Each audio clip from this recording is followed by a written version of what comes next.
and I hope you give me a chance to try to help others. If I believe it's your decision to decide where I go and whether I live or die. Not the jury's. I believe it's your decision. I'm sorry.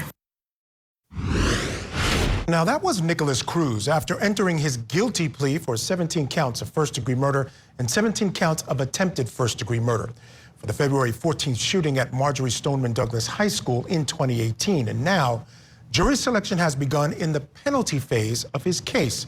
The jury will recommend to the judge whether Cruz should face the death penalty or life in prison for pulling off one of the deadliest mass shootings in U.S. history.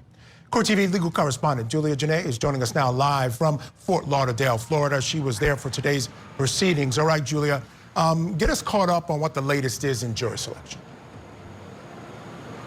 Well, right now, Michael, we are just at the very beginning of what's going to be a drawn-out process. The judge even laying out for these potential jurors what they are going to expect, not only if they are impaneled, but if they move to the next round. There are going to be multiple phases for this jury selection. Today, the court was able to question 160 potential jurors. There were about 22 of them who actually were cleared to the next round, but they have many hundreds more that they are going to go through, and the judge has let this jury know that May 31st is going to be this trial date, leaving 2 months worth for them to get through these jurors, question them about their hardships, but also about their opinion on the death penalty. All right, now what can we expect from the penalty phase, Julie?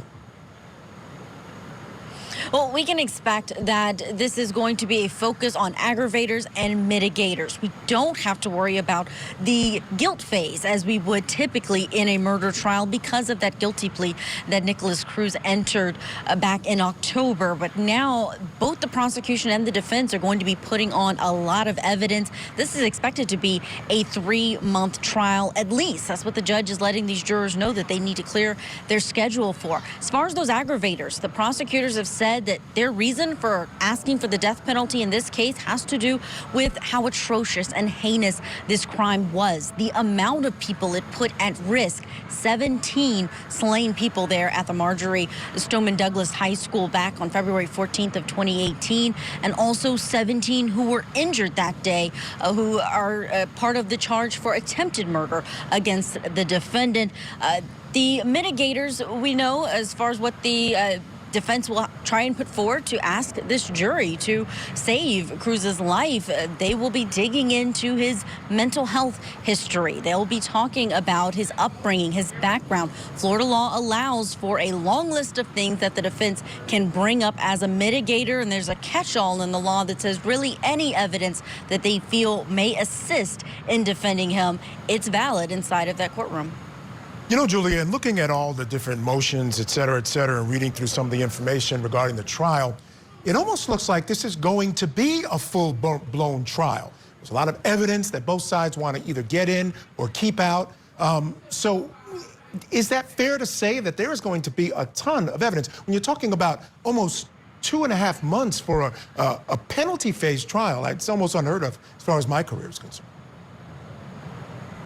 Oh, it's absolutely going to be a full-blown trial. The way these jurors are being questioned, it really starts with the horrific killings, and these jurors are being told that this is the person who did it. Yes, that doesn't mean that they have to find for guilt, but they really have to go back to the very beginning of this case. The judge is even saying that it's her practice now to look at these potential jurors, and if she sees any kind of emotion or something that upsets them, she's going to take them to the side, move them out of the group, and question them individually, because this is one of those cases that has deeply affected the members of this community. Today there was a female juror who came in, and when all these jurors were asked if they knew any parties that were sitting at the tables, she answered that she had met the defendant before, and that prompted an interesting exchange with the judge digging into just how much that might impact her position as a juror. Let's take a listen to that. You said that you've met the defendant in this case. Yes. And do you feel that you can serve on this jury and be fair and impartial? Yes. You do? Yes. Okay. So am I reading you incorrectly when it appears to me. I don't know if you're nervous or you're getting upset about the situation. Are you? I'm upset about what he did. Okay, well, what happened upsets a lot of people, and he has pled guilty, and so you have a right to your opinion, and you still could be eligible if you feel you can keep an open mind, be fair and impartial, and follow the law. If you feel that you cannot follow the law and you cannot be fair and impartial, then perhaps you're better suited for another jury panel. It's nothing personal, but sometimes it is personal for certain people.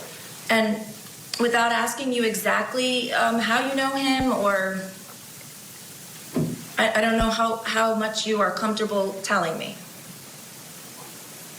I'm not uncomfortable sharing any of it, really. I guess initially I do feel I could be fair and impartial.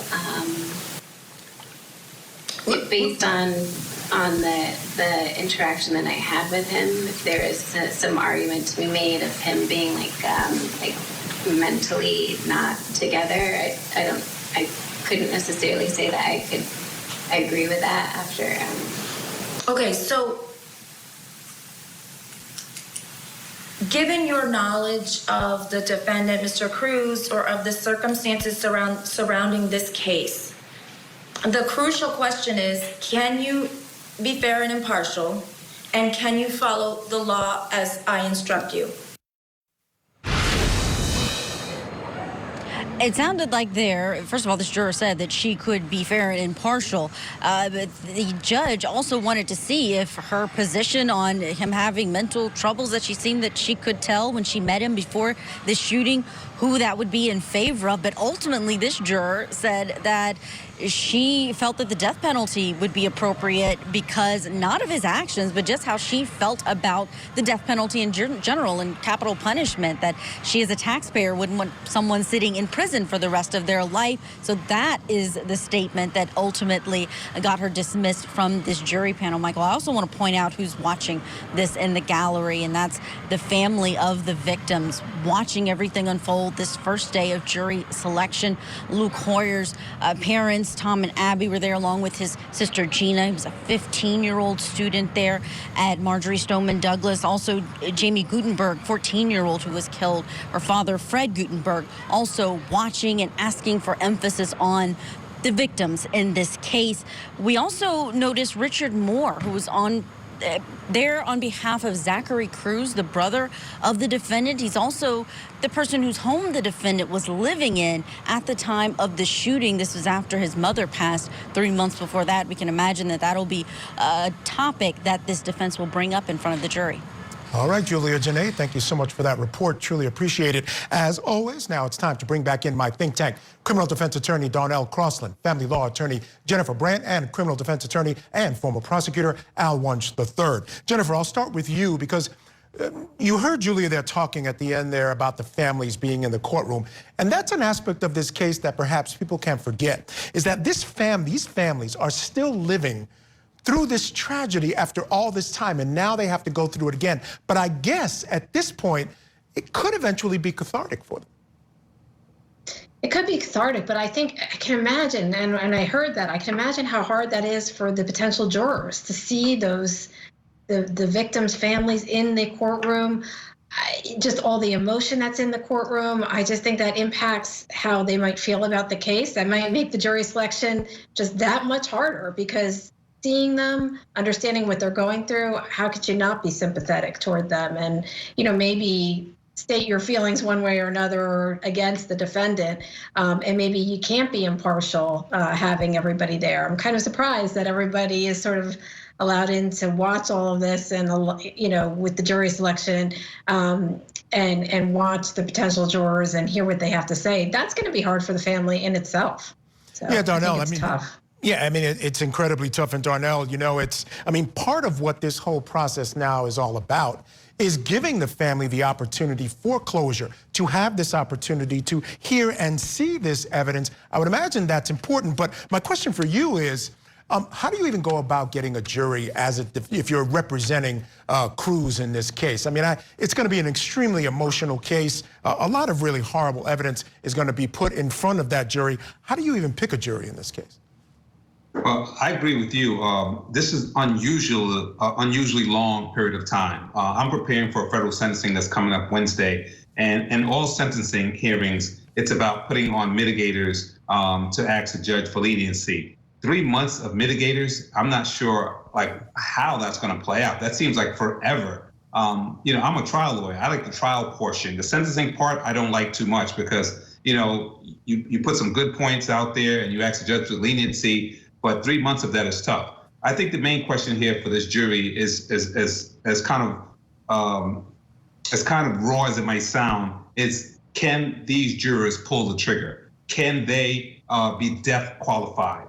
And that's the bottom line. If these jurors can't put someone to death, then they're not qualified. Now, I do agree, if they're going to put someone to death just to save money, because it's economically sound, that person has to get bounced like the person who got bounced a second ago. But other than that, the question is, can you put your emotions aside and can you pull the trigger? And I think that's what this comes down to. In terms of mitigators, they're going to bring up the mental health issues. In terms of aggravators, they're going to say that this guy was expelled from school. He knew what he was doing. He was angry, and he went up there to kill these people. And that's going to be an aggravating factor. Absolutely. And I think one of the mitigating factors has to be his age. I mean, in light of what the Supreme Court has recently said, we know that he was under a certain age, or the age that they pointed out. And I think that is something that the defense really has to harp on as well.